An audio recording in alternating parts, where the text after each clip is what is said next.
Bienvenido curiosos a un nuevo video y vamos a hablar de la teoría de Papi Freud.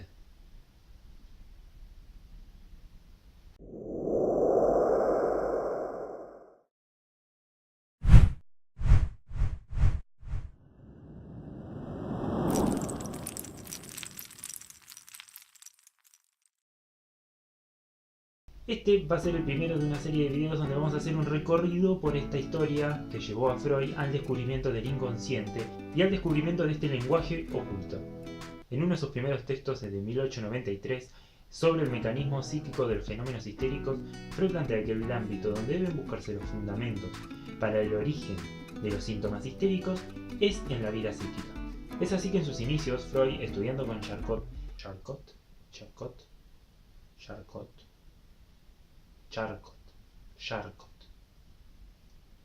retoma los estudios de este último sobre los fenómenos histéricos.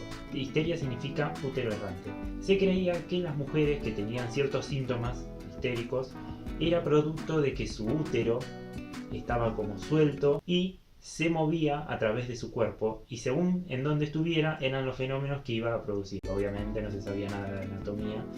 Las histéricas hasta ese entonces eran juzgadas socialmente, se las creía brujas, se las creía mentirosas, se las quemaban muchas veces, se las discriminaba y se las encerraba. Freud parte de los estudios de Charcot sobre las parálisis traumáticas que se presentaban en la histeria. Esta parálisis, según Charcot, venían de un suceso que provocaba un trauma.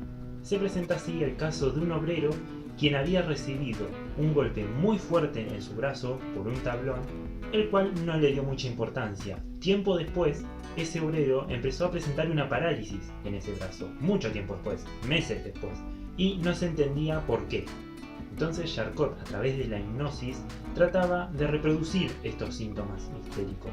Lo que hacía era poner en estado hipnoide al paciente y golpearlos en un brazo y ordenarles que efectivamente cuando despertaran el brazo iba a estar paralizado. Cuando los pacientes despertaban, el brazo efectivamente estaba paralizado. Lo que postulan es una analogía entre un trauma real físico y un trauma psíquico, una sugestión traumática. Tanto el trauma real como la sugestión traumática tienen como resultado la parálisis. Por lo tanto, se suponía que en el momento que el obrero había sido golpeado por un tablón, estaba en un estado parecido al hipnoide. El problema era que Charcot no podía explicar cómo se formaban otros síntomas histéricos, ni cómo estos se generaban en histéricas que no fueran traumáticas. Cuando le preguntan a Charcot sobre cuál era la base de la formación de los síntomas histéricos... siempre que observen uno de sus detalles, un hechicero lo hizo. Entiendo. Él simplemente respondía, herencia. No tenía la más pálida idea. Es así que como Freud junto con Breuer o Breuer para los amigos empiezan a investigar los casos de las histéricas no traumáticas. Empiezan a pedirle a estos pacientes que relaten cómo habían aparecido sus síntomas, pero se encontraban con que no era tan fácil que los pacientes recordaran estas circunstancias, por lo que empezaron a utilizar el método de la hipnosis para que las pacientes pudieran recordar bajo este estado. Ahora bien, a lo que Freud y Breuer llegan, poniendo en estado hipnótico y haciéndolas recordar a estas pacientes, es que siempre se llegaba a una vivencia tenida de afecto, en casi todos los casos, por lo que Freud plantea que esta vivencia y el trauma son equiparables. El trauma físico, lo que produce los síntomas, en realidad no es el golpe en sí, sino el terror y la sorpresa que produce el accidente. Es así que aparece el trauma psíquico en escena, que toda histeria podría considerarse como traumática. Lo que se pregunta Freud, ¿cuál es el nexo que hay entre esta vivencia tenida de afecto y el síntoma en sí? Entonces, Breuer toma el trauma como un cuerpo extraño que genera una patología.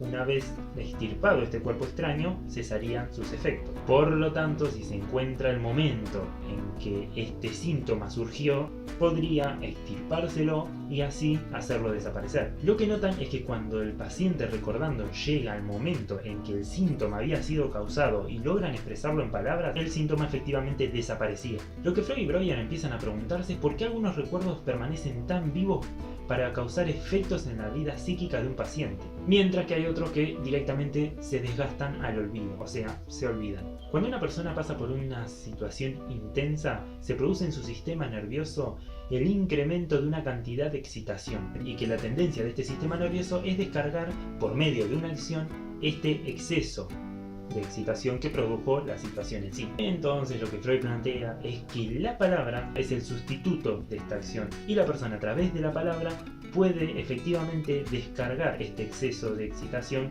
que tiene en su sistema nervioso a raíz de la situación traumática. La terapia que Freud propone entonces para el tratamiento de los síntomas histéricos es llevar al paciente a través de la hipnosis al momento en que se experimentó este trauma psíquico y que no pudo reaccionar adecuadamente, y obligarlo esta vez a reaccionar debidamente, descargando así el exceso de excitación que experimentó. El afecto cuyo tránsito había sido interrumpido es reconducido y de esta forma el síntoma desaparece. Después se dice que Breuer tuvo algunos affairs con sus pacientes y decide dejar estas investigaciones, pero Freud evidentemente siguió. Igual, estos son los inicios de la teoría de Freud. Después la teoría cambia muchísimas veces, descubre otras miles de cosas, tiene otros casos que le brindan nueva información.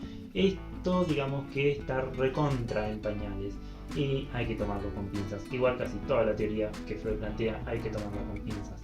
Esto no quiere decir que no se lo tome en serio. Freud fue uno de los grandes pensadores del siglo XIX. Freud fue uno de los grandes pensadores del siglo XX.